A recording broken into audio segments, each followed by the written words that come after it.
All right, so we're back here on another special edition of the Washington Football Guys, episode 26, the Clinton Portis edition. We got our guy in the building, our guy Wole from the urban sports scene, and all burger didn't go, even though I ain't a DC cat, but everything. That's it, Everything. right? I love it. You Yeah. said it, bro. All right, let's go. I appreciate you. I love the effort, man. I love the effort. Right. Hey, got that little, that Richmond swag, but it Okay, I fool with like, Richmond, man. I just do yeah, Kings Dominion Black College Weekend. I fool with Richmond. That's what I yeah. love. Yeah, Tevin, appreciate you for coming on. What's going on, Rob? Man, it's been a good 48 hours. We're about an hour and a half away, or I'm sorry, about 5 hours away from potentially the most perfect football weekend I could have this weekend. Yeah. So before we get into the Washington football matchup against the Seattle Seahawks, we definitely got to give a huge shout out. We know our guy Wole is a big Michigan fan. Wole, tell me about your thoughts on that Michigan win over Ohio State. Off the back, man. Off the back. I even bet a friend of mine a bottle of whatever that Michigan would win. Thank you, Jim, for making that come true. It's been great, man. I won't lie. I mean, this is the best time. I said this prior to the game. This is the best time to beat Ohio State. If you're Michigan, you're playing good football.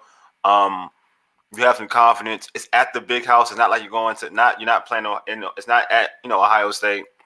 So it's not in Columbus. So it's like, all right, this is the best opportunity to beat Ohio State, and your quarterback play is decent. A lot of times when Michigan had a stacked squad defensively and even offensively, the quarterback play was meh. You know what I mean? So now in this situation, they got a guy, in McNair, who can actually move the football around. So I thought that it was definitely time. I'm happy for Jim Harbaugh. I've been his biggest supporter. A lot of folks have kind of like tried to get him out of here. I'm like, you all forget what this team used to be before Jim Harbaugh got there. It's easy to say, oh, we haven't beat Ohio State, we haven't beat Michigan State, but he made the program relevant to a point where they were able to go to BCS bowls. Like they were able to play some of the bigger markets out there in the bowls in college football. They weren't able to do that before Jim got there. I think people forget what this team was prior to Jim Harbaugh.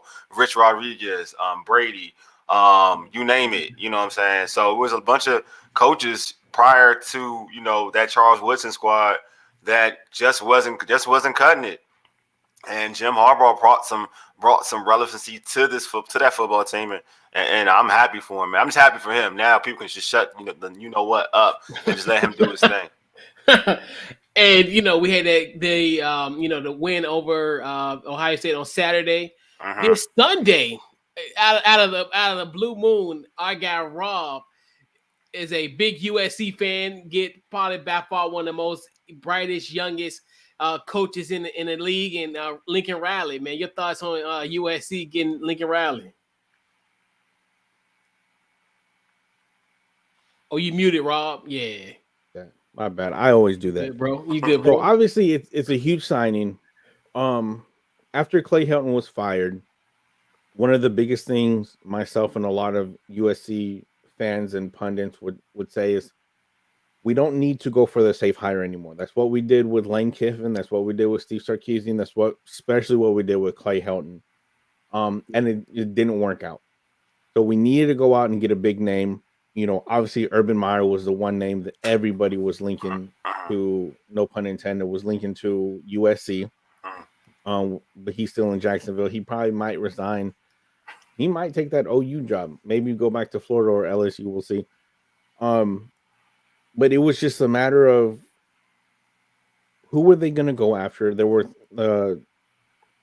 signs that they could go after Franklin from Penn State, who I liked. I like him too. There were also reports out there that they were going to target the Iowa State head coach, which I felt was, again, one of those safe hires.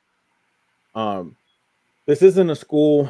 This isn't, a Utah or Washington State where you can give somebody their chance in a Power 5 school like Washington State is doing, with no disrespect to Fresno State's head coach, because obviously, that's where I'm born and raised. So I have a deep passion for Fresno State, but they just took their head coach, and that's kind of where these coaches that are in mid-major group of 5 schools can get their chance at one of the lower end Power 5 schools. We couldn't afford to do that. We're USC. We are a brand. We are known. We need to have a strong head coach, a good recruiter, which we know Lincoln Riley is, to get this program back to where it was when it was under Pete Carroll, minus the giving apartments to all their players. Nice. I love it. I love it. Yeah. But real quick, I do want to say, Yeah. so my wife was born in Michigan. She's a huge Michigan fan. And this is the first time that I've known her that Michigan has beat Ohio State. Wow. And I tell you, I've never seen her so into football before in my life. And she's pretty into football, but she's obviously not into it like we are. But this game, she was locked in. 9 o'clock, she knew what time the game was on. She was ready to go. And I was even rocking my Michigan jersey. Sorry, man. Like I was hyped for her. I was so excited. It was good. And the way they won too, just complete domination, wire to wire finish. It was a great win for Michigan. Well, you're a great husband. Thank you for supporting her. You know what I mean? Throughout these times, because it was tough. It was And tough. And I think one of the coolest things was Juwan Howard. Oh man, it was dope. And Jim Howard. That's like that to me. That it was almost like who was cutting the onions. Like Juwan Howard was the ultimate like hype man. Like they said you couldn't do it. They said you couldn't beat Michigan. I was like, oh yeah, it's like yeah. I just love it, man. I love it. I just love the camaraderie. I mean, you see that in all college sports. That's what I like about college sports. You got support from all programs. You know what I'm saying? Yep. Like from your basketball coach to your football coach, baseball coach, whatever. And especially when you got a notable figure like a Juwan Howard within that program. And Jim Harbaugh's a notable figure. You got two of the most notable figures in that program, and they're both showing each other flowers, right? They're giving each other flowers. So it's dope. It was a great moment. I'm happy for Jim. I'm excited. As a Michigan fan, I'm excited, man. I've been doing this Michigan thing since Desmond Howard was in Michigan. I'm one of them real ones. I ain't them fake ones. I'm them real ones. So I know about the program. I'm out here in the DMV. That's the first college football team I saw, and then I fell in love with the Big House. Once I saw the Big House on TV, and you had Jackson do the games with Butler. Jackson doing the games. I was already at Musburger. I was already hooked. It was it. Oh yeah. Brent Musburger and Jackson. That was it. I was like, all right. If I get my grades, if I could go to Michigan, if I could. right. And speaking of a Michigan legend and Desmond Howard, the former Washington football guy. So third overall pick. Yeah. Oh yeah. Oh man, I was boosting. We got him too, but it didn't pan out. Hey, 2 more MVP, but not for Hey. I use that too when I talk to the homies. I use that when they call him a bust. I'm like, he's Super MVP though. But all right. Exactly. So, and hopefully, a lot of people hang their hat on that these days. On that one thing. Right. Just saying. Right. Manning. Yeah. Facts. Right. Big facts. So, fellas, hopefully this joy will carry on into tonight as our beloved Washington football team faces the Seattle Seahawks on Monday Night Football.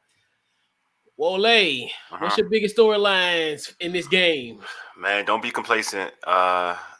Do what you did against the Tampa Bay Buccaneers. You're seeing one of the more elite quarterbacks in Russell Wilson. I don't care if he's struggling.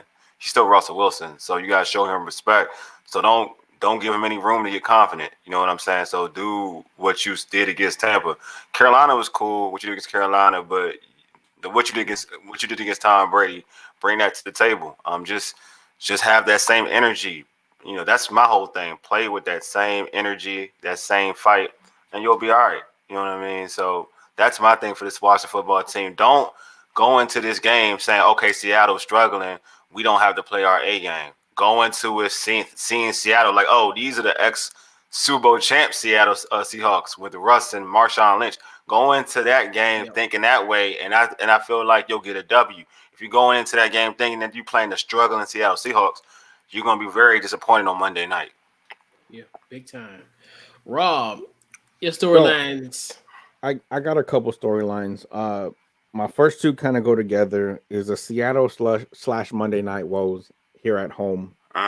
Seattle, for the better part of the last 15 years, has been a thorn in our side. They ended our season, our playoff runs, 3 playoff appearances in a row. In 05, we beat Tampa, went to Seattle, lost there. Sure. In 07, played Seattle wild card round, lost there. And then in 2012, which is the last time why I'm wearing this jersey specifically today, was the last time that we won on Monday Night Football at home, was in 2012, led by RG3 in a 16-13 win against the Giants.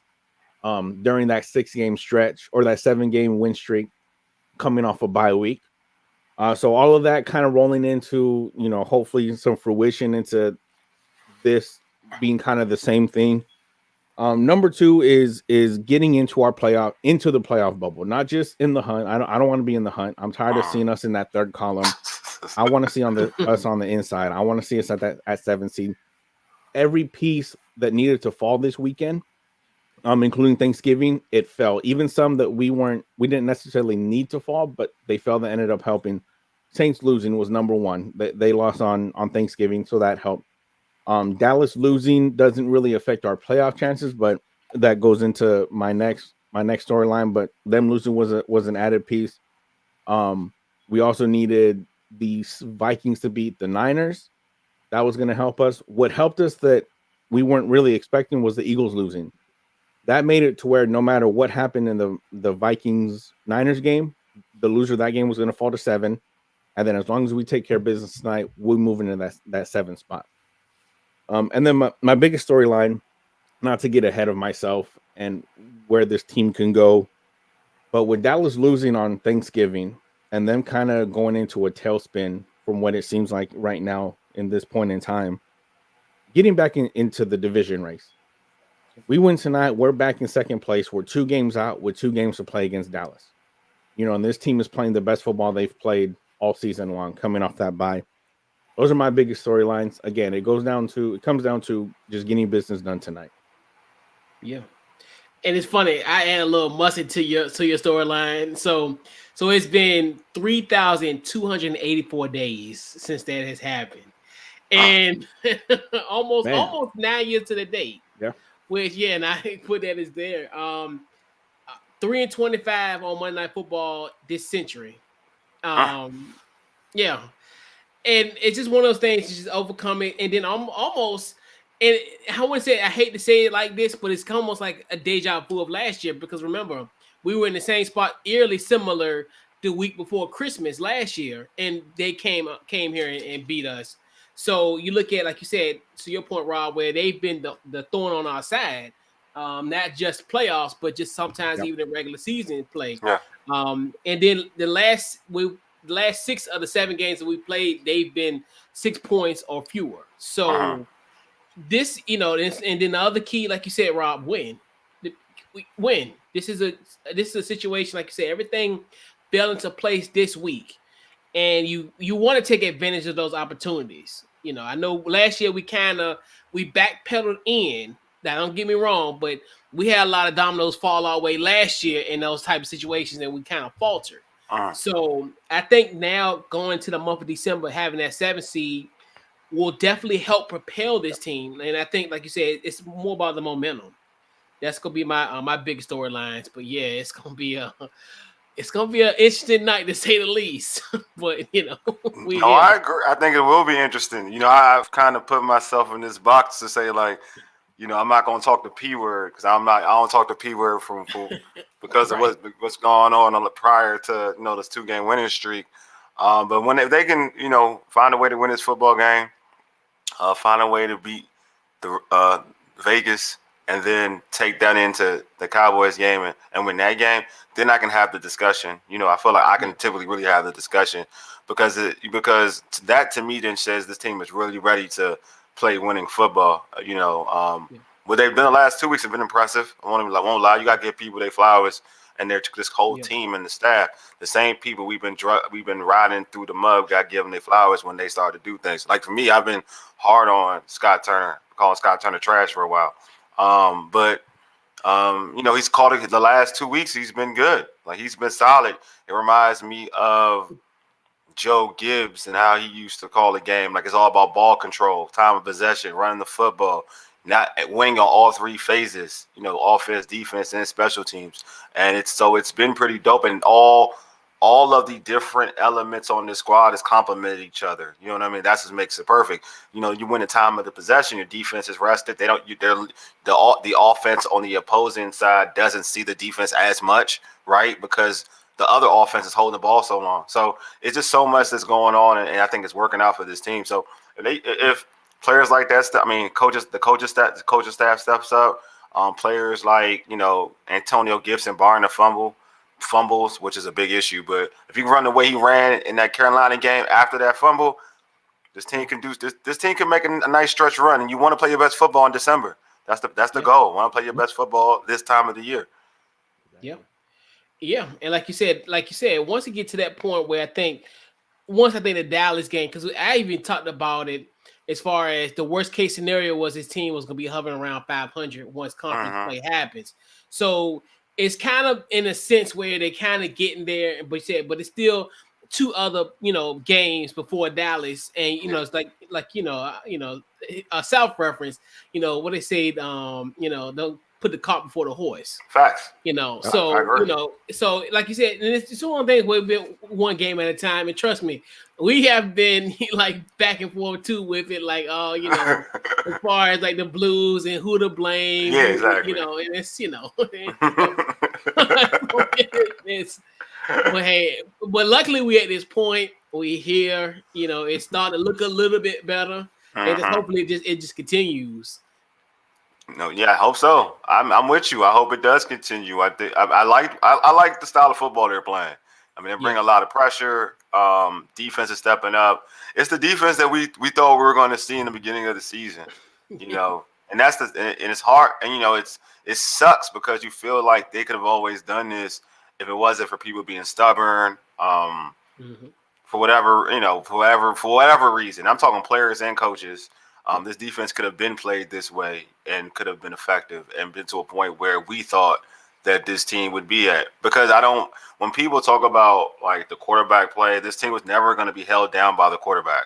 No, that's why I never get into the Taylor Heineke bashing or whatnot, because if you told me if the season started and if Ryan Fitzpatrick was the quarterback, you didn't expect Ryan Fitzpatrick to beat Tom Brady. You didn't expect him to beat any of these guys. This team was supposed to be manned by what? The defense. It's all we kept talking about. This is going to be a top-of-the-line defense. So it was always, to me, going to be a defense of, quarterbacks manage the game, defense take us home. That's how we all saw it. So when we get to this point where our offense is this, that, and the other with the quarterback play, I'm like, come on now, like, when your defense is giving up 35 points, you can't blame the quarterback because you never thought the quarterback was going to be that guy anyway. You know what I mean? For any of the quarterbacks. Yeah. So now their defense is playing decent football, and now you're seeing them compete, and that's all I care about, man. I don't know about y'all, but I just want a football team that I root for to compete. Right. And that's one thing that we talked about often, because we always said, like, kind of, because week in and week out we do the keys to victory, and we say, well, and we also, sometimes when we have opponents, we talk about how they will win. I would always just say getting a shootout with Taylor Heineke, because that's how and because I always said what they're doing now, we had to take advantage of it, because every week we come into a gunfight bringing a butter knife. True. So you have to take advantage of those type of opportunities, like what we've done in these last 2 weeks. But but it finally coming to fruition, right, Rob? Hey, it only took them 8 games to listen to us, but all that means is we're growing. We're finally getting in the ears of Ron and Scott. I'm telling you, man. I'm telling you. That stubbornness is a beast, man. It's crazy. That's why you feel bad, because it's like, it makes you question a lot of things that are fans who, I'm not an NFL player. I'm not experienced like those individuals are. They played the game, they coached for years, this, that, and the other. But if fans can come out and tell you what's wrong, and you consistently do the opposite, right? And the fans are right, and then when you change it, it's like night and day. That's a problem. Like, that's you really being stubborn. I'm sure it's come to your mind that this, you can do this and it may work. But it's like, you know what, I'm gonna prove you wrong anyway type of mentality. I swear that's what's going on, because there's no way that you could stick, certain things, like even the whole like Landon Collins stuff, right? And I'm like, yeah, Landon Collins could say like he doesn't want to play linebacker, but screw it, dude. You want your money, you want your bag, you want to be in the league longer, you gonna play this position. You gonna play it if I tell you to play it. So I don't want to hear this. Oh, he didn't want to play. That's why. No, he ain't. This ain't the NBA. You don't run the football players. Don't run the asylum. right. NBA? No, you play, bro. This is what you're gonna do. So that's like, for me, I look at it like, you know what? Like, there's a lot of ego within the coaching staff to feel like, you know what? I'm gonna prove you all wrong, and they were wrong, and now they got to eat crow. So it is what it is. Right, bro, you've been on that all year. Like, you've been on that all year about Landon Collins. Yeah. I mean, because you know what's crazy is I went back and watched the coach's film on the Panthers game, and the touchdown in the first quarter that we gave up on him. Cam Newton started. We thought he was going to run. It looked like he was going to, and then Landon Collins was in that safety role, and he immediately moved up to try to stop the run, and that opened up the lane. If Landon would have stayed back, he wouldn't have. Cam would have probably had to keep running, and then he could have closed on it. I'm not blaming him, because at that point, you see Cam running. It is what it is. I know. I agree. Yeah, you go. Yeah. I blame more on William Jackson just for letting. I think he expected Landon Collins to stay there, but again, you see Cam running, like you close that that gap. But yeah, him playing at that linebacker role, it's great. Has worked great, not only for him in itself, but getting Cam Curl back there at safety, who should have never lost his starting job after last year. Yeah, that should have never been in the question. If you had to eat up that $26 million or whatever you're paying Landon Collins, fine, trade him, release him. I don't care. The fact they were able to move him down to linebacker and get Cam Curl back in that spot, I think that's the biggest difference in our defense right now. Definitely. And you know what's so funny? He's the best linebacker on the team.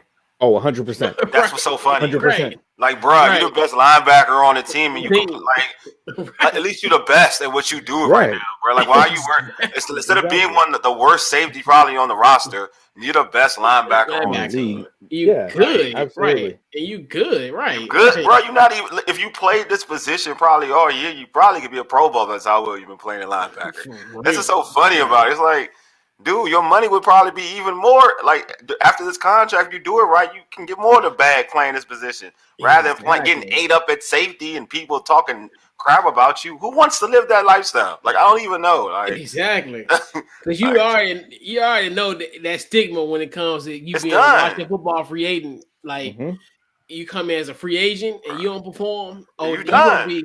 You're gonna be labeled Albert Haynesworth. You're gonna be all kind of labels. Deion Sanders, George. Exactly. Adam Archuleta, like Archuleta. The only free agent signing that has actually worked for us very well was London Fletcher. London was the good. first one that comes to mind. D'Angelo Hall, I guess. You know who was good? They don't talk about. London was good. Jesse Armstead was good. People don't talk about. Jesse was good. Don't want to talk about free agents though. And Big Carter. They didn't do what they. DeAndre Carter, what? Yeah. Oh, DeAndre Carter. Best free agent signing we had this year. Best free agent signing in so many years. Yeah. It's not just in so. I mean, Deshaun was good when he was here for what he had to do, but he's got hurt too much. And he gets hurt too much. But in terms of the impact on the field, what he had for the offense, he did his thing. But I think DeAndre Carter has been like lights out. One of the best acquisitions I can remember this team making. Is one because you got him dirt cheap. Secondly, like you already knew that he already had a great speed in terms of being a kickoff returner, punt returner. So you knew he can be dynamic enough at that position. But the surprise of what he's been doing at wide receiver has been like amazing, and it's giving Scary Terry hope to a point where because he's so fast and he's so he's explosive that it's hard to stay with him one-on-one. Scary gets doubled. Because he's Scary Terry, and just brings more of a threat to the offense because everybody thought, and I'm still fan. I'm a fan of De'Ami Brown, I still am, but it just it's taking the pressure off De'Ami to be like an explosive rookie explosive rookie at the second wide receiver slot, and you got a guy in Carter who can could stretch it deep, and it's shown to be cool. Shown to be good in the red zone. We're paying them less than $1 million. I know, man. It's the biggest steal. That's what I'm saying. Yeah. They need to lock him up, though. They need to give him I would too. I would do it now because it's too. Yeah, they got to do it now. Like, they got to do it now because they got to do it now. Like, it's you got to take advantage of this. Yeah, because the price can go up even more. Yeah, if he gets the market, you're not going to get. It's going to be way tougher to bring him back. You got to get him now, like right now.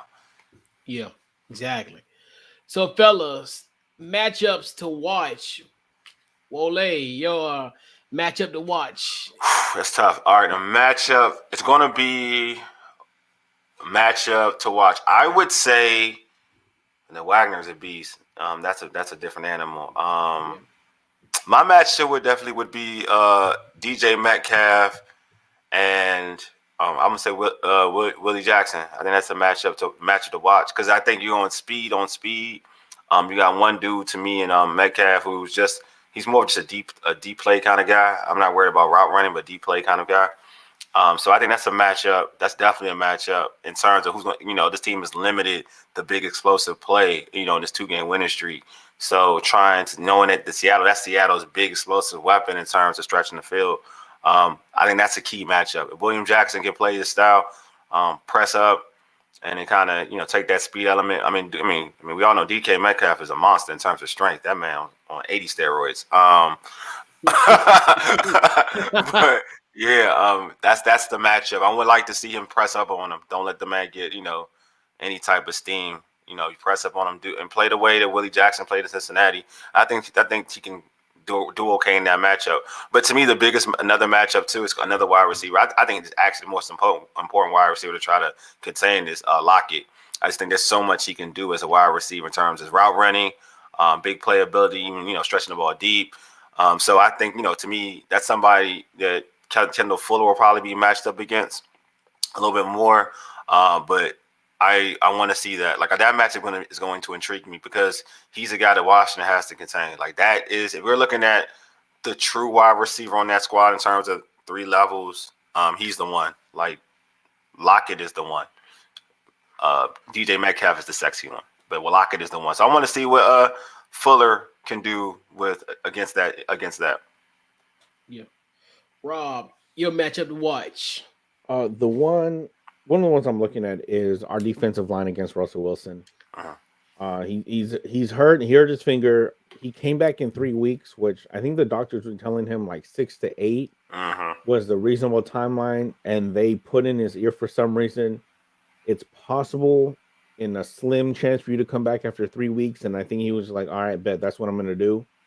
I think it's hurting him now coming back that soon. Because even when he got hurt, they weren't a great team. You could tell everything was falling apart there when he got hurt against the Rams on that Thursday night game. They played well with Geno Smith, stepping in for him. They played well in those few games.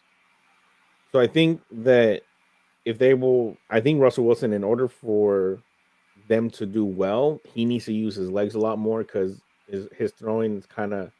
It's been off a little bit, obviously because of that finger. I just hope that Jonathan Allen and the boys don't go too hard on Russ because we're gonna need him for next year. Because next time he plays in this stadium, he's gonna be wearing burgundy and gold. I love it. Be known. Yeah. So don't hurt him. Just gently lay him down.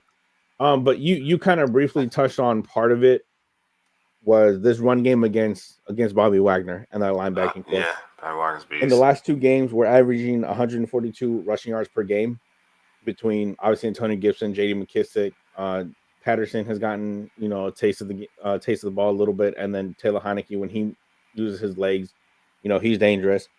Which is up 20 yards from our average the first 8, or what we're averaging on the season. So if we can kind of just stay away from Bobby Wagner, because the linebacking core is not what it was back in 2012. Yeah, great. Him, KJ Wright, Malcolm Smith, nothing like that. It's really just Bobby Wagner. Yeah. Stay away from him. Get those outside runs, a couple screenplays. I think we'll be fine. Yeah. And it's funny, great minds thinking like, I looked at that matchup, the D-line versus Russ. Think about last week, Arizona, they had 4 sacks on him and 6 quarterback hits. So I think that's in Arizona, they still they do possess a good pass rush. Yeah, it's still different. Yeah, that's a little bit different. But I look at that, and then just the fact of, this isn't the Russell Wilson that we grew accustomed to, like you said. Like he was because during the injury, I kept on thinking to myself like to you, Rob. Where I was like, well, it wouldn't even be available when he play us. Because at that time that was the kind of the window we were kind of like that 8-week window at that particular time. But for him to come back, this to be his third start. That's going to be kind of matchup that I'm looking forward to. And like you said, don't rough him up too much. At least have him here. Have him here in August. Next year. Week 1. Yeah, it could happen. You're right. He could definitely be here because I feel it's funny because I think I was having a conversation with somebody else about Russ and like it's a conflict in styles, right? And with Pete Carroll. And you're a USC fan, so you understand. Pete Carroll likes to play a particular style of football, and it's been very successful for him in every place, right? It's been successful for him in USC with Reggie Bush and Lindell White. Successful for him in Seattle with Marshawn Lynch. Yep. Everybody wants Russ to cook. That's the whole thing. Let Russ cook. But if you look at what has won with Russ in Seattle, it's been a formula that's been very consistent. You run, and you have Russ make a couple plays, and your defense plays strong football. Defense issue the defense has been an issue, but Pete Carroll is accustomed of playing a certain style. But so now when you give somebody else all the keys to kind of be that prolific passer, not to say Russ can't do it. Russ has shown that he can pass the football, but in terms of having the winning formula, it's kind of hindered what Pete Carroll's wanted to do. And for them, so. I think Seattle's more dangerous when they play a physical brand of football. That Seattle's team scares the bejesus out of me. So if Russ is like, we're not ready to throw the football X amount of times, not to say that he can't beat Washington doing it. I just feel like it plays more into Washington's hands if he's going to try to go that route. Also not having Carsons. I think Carsons is out, so they're going to go with Collins. I think that's going to help Washington's defense. I just think it's definitely a winnable game. There's so many matchups in this game that you can go back and forth with. You're going to have like you all mentioned, Russ and the Washington defensive line.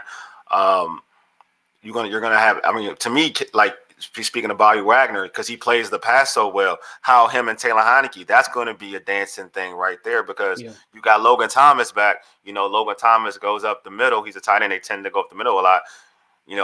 Bobby Wagner is known to kind of DQ and can get there and get into your vision to get a pick or whatnot. So it's a lot. Just the matchup with that alone, like Taylor Heineke versus a Bobby Wagner in the passing game, is going to be something that's going to be interesting. Yeah, big time. Yeah. One more thing, if I can just add this real quick. You guys know the phrase, was it when an immovable force meets an unstoppable object? Yeah. So whatever the opposite of that is, that's what these teams' third down conversions are. I mean, we have the worst third down offense, and they have the worst third down defense. Oh yeah, this is perfect. So something's got to give. Something's gonna give today. This is perfect. It's a perfect situation. It's a perfect storm. It's the perfect storm. It is. It totally is. So we want to know the key to a Washington football team win. Wole, what you got? Oh man, same thing. Win the time possession. Win the turnover battle, and keep Russ in the pocket. Mobile quarterbacks give this defense some issues over the last couple of years.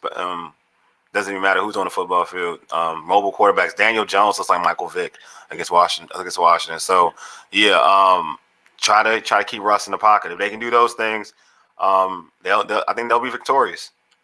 Yep. Big time. What you got, Rob? The big thing is to make sure Taylor Heineke stays grounded. The first 8 games, it seems like he's trying to do too much. He's trying to play hero ball. Scott Turner's trying to put him in positions to do more than he can and probably should. But the last 2 games, he's been super efficient. He hasn't put up stellar numbers. I think our passing yards, I wrote it. So our passing yards on the season were averaging 225 yards per game. The last 2 games, he's only thrown 202 on average between the 2 games. So drop off, but his passer rating, like we talked about, was like a 141 last week, and then a 110 the week before against Tampa. He needs to stay in his lane, do what he does well, and manage the game. The second one, he hit on it, time of possession. That helped us. That was key for us. We talked about it on the post game coach the last 2 weeks. Time of possession was huge for us, especially that 19 play, 10.5 minute drive against Tampa to seal the game was beautiful. Every time I watch it, it gets prettier and prettier. Those are two things. As long as we do those two things, I think we'll be in really good shape. Yeah, and like you said, and it's funny because it's funny even from the jump, we talked about being in that 35, that 35-minute time possession time of range. Yeah. As far as that finally kind of somewhat came into fruition. Like you said, their third down offense efficiency, they gotta take care of that. Run the ball effectively. Try not to get as much. And then the turnovers. Make sure that Taylor doesn't throw any interceptions because ever since you look at the Tampa and Carolina game, he didn't throw any interceptions, and those were victories.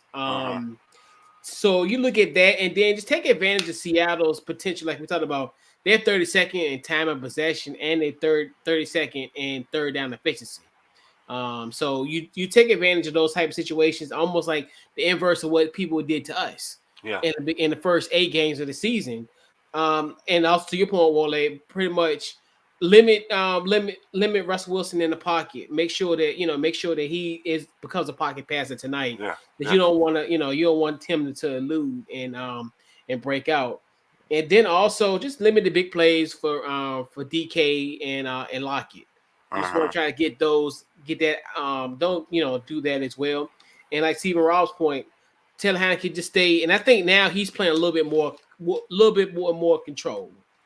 That's the thing. And then and that's what to Rob's point. Like that's he's doing that because I feel like that was a mandate from somebody, whoever that was. I would like to say it's Coach Rivera, but it was more to a mandate to say, you know what, I didn't because I've always struggled with why Washington plays the style of football they've been playing because their Coach Rivera in Carolina played a physical brand of football. So to Rob's point, like somebody had to put the chains on Heineke and say, hey, it's when you're not doing that. Like just make the plays you need to play. And I think they did this. I think he talked to Scott Turner, to be honest with you, and said we got to be more physical. We can't play this type of football when you're throwing the ball 40, 50 times and have Taylor try to get 300 yards just to prove some type of point. This team wins football games if you limit Taylor Heineke and then make sure he does makes the smart play, manage a football game. Basically, he needs to manage a football game.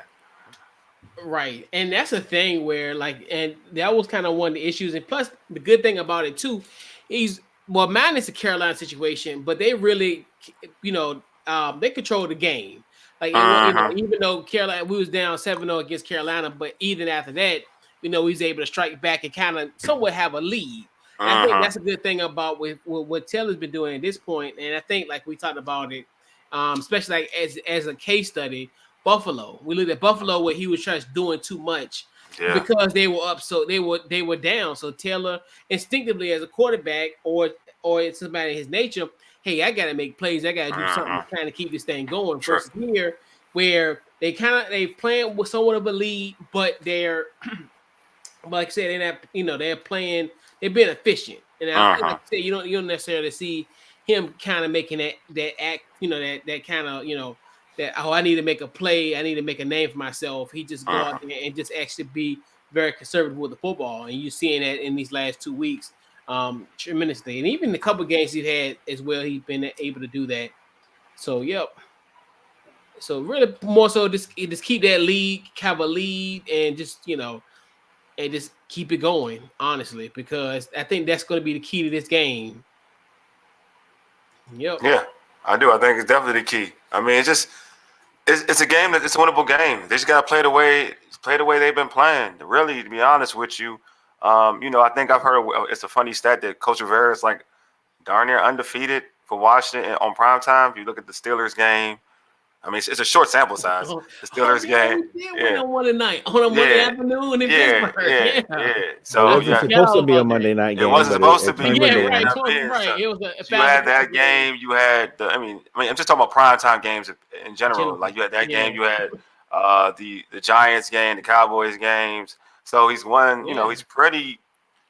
It's just different from Jay, right? A little bit different from Jay. He's had for Rivera. That's all he knows about. When we playing against with a national audience, I tend to non-playoffs, obviously, right? Because I'm not talking about Tampa, but regular season for him, it's like this is no big deal playing for this team. That's his resume, though. That's his resume. Yeah. There's no pressure for him. So yeah, it's just it's different. We as Washington fans, we look at Monday night. And we get terrified. For me, when I think of Monday night for Washington, I think about Michael Vick against the Eagles. That's the game. But is I mean, you bring up that play, but for the most part, is it a Washington thing or was it a Kirk Cousins thing? It's all the above. It's all in there. Because I feel like Washington, you're right, but I just feel like for some strange reason, I don't know. It's for a while on Monday night we don't look good. It's bizarre. It is, but see, it's Kirk. Kirk is all. Kirk is just prime time. That's everything. You look at him now. You know, but I don't know. You know what? The one that really got me was in 06. I remember that's when ESPN first got Monday Night Football. That was right after after ABC and all that happened. Yeah. I don't know if you remember a dude named Pearson Prelude. He was a safety that played for Virginia Tech. Yeah, I remember he blew his knee in that kickoff return. I was like, for some odd reason, that moment lives in my Washington football team. I know. I remember Pearson Prelude. I remember him from Virginia Tech. Mm-hmm. I remember that, and I kept on. And it's like I felt ever since then it's been like a gray cloud because it was kind of one of those injuries that's like, how in the hell did that happen? Like, it was weird, and I remember that, and it's just like that's something that stuck with me forever. Even with Coach Gibbs Monday, even I feel like growing up, some of Monday nights was never the best. I don't know why for Washington. I can't when I was younger, it would be like we playing Lawrence Taylor in the Giants. I'm like, darn! It was like it was always like a struggle. Like the Cowboys on Monday night wasn't always the best. Like I don't. It wasn't always the best. You know what's crazy though? Yeah. Historically, we've played like garbage on Monday nights. Yeah. But there's times that we win on Monday nights. It's electric. Are some of the best games in the world. Yeah. The game against Dallas, Mark Brunell throws 2 touchdowns in the last like 7. Yes, 05. Win 14-13. You had Colt McCoy, in the Monday night game. Yeah, that did. We were 2-5. They were like 6-1. On my 30th birthday. Awesome. On your 30th birthday. Mm-hmm. Yep, overtime win. So like when we win on Monday night, it's epic. They're good games, but those are every 3-4, 7 years. Yeah. It's so funny you mentioned like that Cowboys game, the one that Brunell threw 2 touchdowns. I was so mad, right? So I remember the way the game was going. I just turned the TV off and went to sleep. I was so angry, and then I woke up. I think I woke up and I put on the news, and it was like Washington won. I was like, how does that happen? We were down like 2 touchdowns before within like 3 minutes. That should not happen. And then I saw that. I said, he had Santana twice. Yeah. Right. And then remember he had like about a 20-some yard run. That boy was looking like Michael Vick out there. I remember. I was like, because Brunell wasn't looking that good prior. I was like, oh my! Right. I was like, oh shoot! Right. I was like, right. I think at that time I was like, can't you just start Patrick Ramsey? I was just so mad at Coach Gibbs at the time. Patrick Ramsey from Tulane. Yeah, could you just start him? What's it? Mark Brunell can't. He's not even doing his thing no more. He's not in the same Mark Brunell. Can you just start Patrick? I was mad. I was like, and then I was like, oh shoot, okay, all right, we beat Dallas. Yeah. Yeah, he's right. Like you're totally on. You're spot on. Like Monday night when we win on Monday nights, it's around. It's special, man. It's an iconic play. It's iconic performance. There's so much. When Washington wins a Monday night game, it's something. Like Colt McCoy. No one thought Colt McCoy was going to beat that Dallas squad. Nobody. He's going to Texas. You know what I'm saying? Like he is the Texas. He is a Texas Longhorn. One of their sons in terms of quarterback play. He goes into Big D and gives them an L. And the way he did, he hit Deshaun Jackson. It was just so many things in that game. You're like, whoa, Colt McCoy beat the Cowboy? Legit, right? You know what I'm saying? Like he's right. Like yeah, definitely right. Like Monday when we do win on Monday night, it's nasty. I mean nasty in a good way. It's nasty. Exactly. And I always dread when we look at the schedule and we see a Monday Night Football game. I'm like, oh, yo, I do too. I don't never like Monday night. I do. I like, oh no, not again. Yeah. Yeah. Shout out to Patrick Ramsey. Yeah, shout out Pat, man. Yeah. My God, man. Shout out to Pat, man. Wherever you are, man. Know that you got something you had to do right here who had love for you, man. Folk, you know what I'm saying? Yeah, we all got love for our guy, you know. Wait. I read just now in this century, Washington is 5-23 on Monday Night Football. Is that true? Yeah, I said it. Yeah, you said it. So you just said it like that was what you said. We're 5-23. We're 5-23. Yeah, the century. Yeah, I know you said 5. We're 5. Wow. Yeah, we're 5-23. Yeah. Wow. God, bro, I had to Google. I knew you said a number. I know it was bad. When you look at it and see it, it's different when you see it. Yeah, it's 5-23. Oh man, it's so wild. Oh, like it's God. so wild. Jesus, take the wheel. Good God, 5-23. Who you telling? I'm like, it's. And you know, it's so funny because I had to do it. I had to look it up twice to make sure I won't trip. It's right. 5. I was like 5-23. Dang, you know what kind of winning streak you gotta be just to make that respectable? I mean, it's gonna probably take 50 years to get that straight. Yeah, good God. You might have to take another 50 years before this century ends. Like, you know. Right, but good God! Oh wow, you right? Yeah, man, Tyler, right? Yeah, man, it's crazy. You're right, Tyler. Good God, you got the juice on that one, Tyler. I ain't. Yeah, I double checked too. I was like, whoa, I had no idea. Tyler, right. We all feel that way. I know we should do. Good God, man. Look, man, nothing like the present though, Tyler. Nothing like the present. Right. Yeah. But last time we did play Monday Night Football, we did win. So I mean, I put it that way, against Pittsburgh. Yeah, that didn't count. I mean, even though it wasn't on, it was on NBC. But still, that was the birth of football. That was the birth of all white jerseys. Yeah, that's when we started wearing the white on white. And guess what we're wearing tonight? We're wearing burgundy on burgundy. I was like, ooh, burgundy on burgundy. Okay. Yeah. I was like, okay, we coming out to play. Okay. Look, man, I don't care what you wear. That's how I look at it. Just make sure you smacking somebody.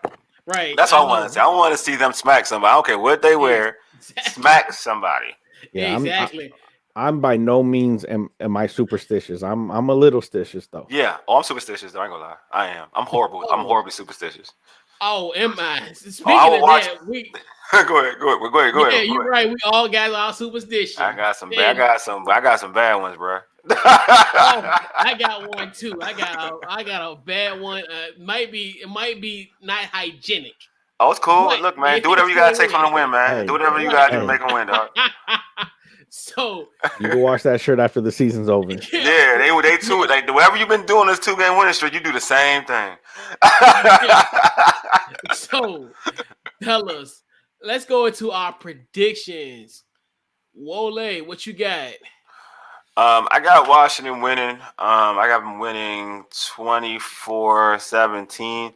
If Scary Terry can get 2 touchdowns for me for my fantasy football team, I would really appreciate it. But yeah, to 24-17. And yeah, I just feel like they'll play similar to what we saw what we've seen the last 2 weeks, and this team can get ready for Vegas. Yeah. Rob, your prediction.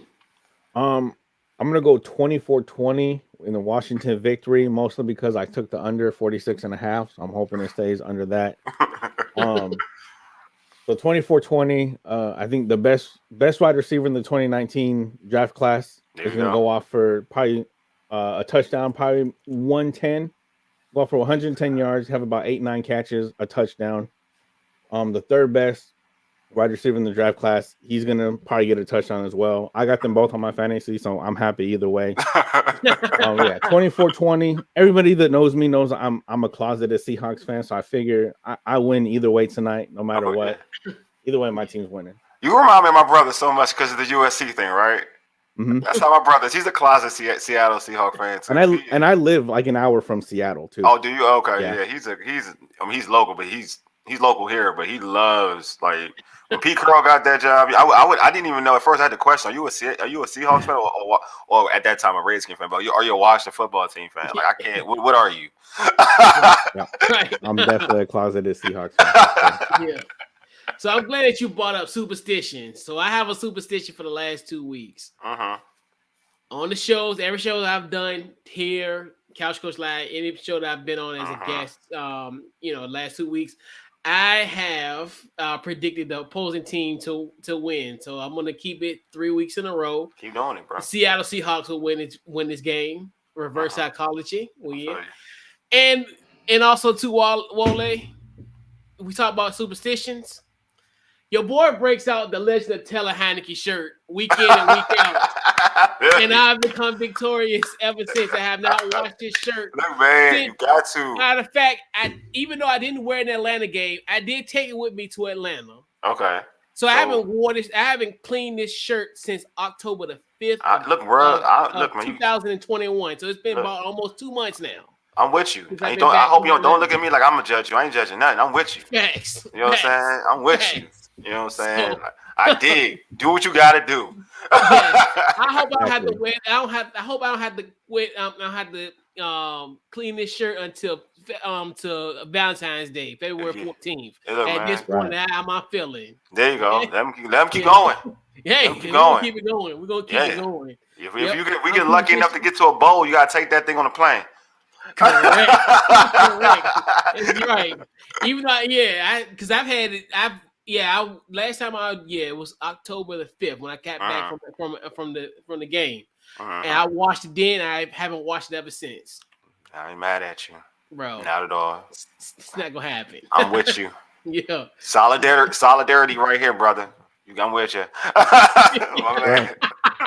Yeah. So. Yeah, once again, man, definitely we'll put a bow on this week's Watch the Football Guys podcast. Definitely appreciate you for coming on this week. Wole, appreciate you. Social media, any upcoming things? I know you got a show tomorrow night. Tell them well, we're gonna do a show tonight. We're gonna cancel tomorrow's night show. We're gonna do it after the game, a little post game show for the All Burgundy Gold everything. Watch the Football Team podcast, which for Fox. So, but yeah, you can catch me on Twitter at WOLE_USS. Also on Twitter, you can hit us up, our Urban Sports Scene Twitter handle at Urban Sports Scene. If you want to check out any of our content for the Urban Sports Scene, go to www.urbansportscene.com. And we're also on Empire Media, so you can catch our stuff there too as well. And that's the founder for that platform is Bram Weinstein, who is the voice of the Washington football team. So our stuff's on there as well. So just check us out. Yeah, glad he came back. Glad he back doing what he's doing with us. It's great, man. Great. Absolutely. Yeah, I mean, she's local, homer. Yeah. Definitely a homer. Yeah, and I love it too. And I love to call him Julie and D Hall. Yeah, they're doing great work, man. I like D Hall, man. So D Hall, it's cool to see him doing radio work. Yeah, and I'm glad. I'm glad he with the organization, especially after all them years of Mr. Davis. But anyway, in the upcoming projects, what you got? Social media. You already know you can find me FNC Pod on Twitter, Football and Chill Podcast on Facebook and Instagram. Nothing big coming up. We got holidays coming up. I got family coming in town. Just right after the holidays though, in 2022, I'm gonna be hitting it. I'm gonna be hitting it big. Another thing, keep in mind, Logan Thomas and Curtis Samuel are back tonight. See what kind of pitch count they're about to be on. Just more weapons for Taylor Heineke to throw to. I'm excited. Yeah. Facebook, Twitter, Instagram on the Couch Coach Live. Check out any of the content to be on my social media page, and also Watch the Football Guys podcast. We'll be back at it on Friday to preview our Raiders matchup. And man, definitely looking forward to tonight. Definitely great show, fellas. And hey, come on, let's Washington. Let's get this win tonight. So we can get there. We head to the month of December. And once again, man, appreciate you, Wole, for coming on the pregame. Anytime, my man. Anytime. Yeah, you won't be a stranger. We're gonna have you around, brother. We're gonna have you around a couple times. Yes, indeed. Hey, anytime you need me, bro, you know I'm there. Facts. You already know. So yeah, man. Appreciate everybody for tuning in tonight. Definitely everybody who chimed in and interacted with us. Definitely appreciate you guys. And hey, man, we got a football game to watch. And we'll catch you guys on the next episode of the Washington Football Guys podcast. We'll see you on Friday. And we out.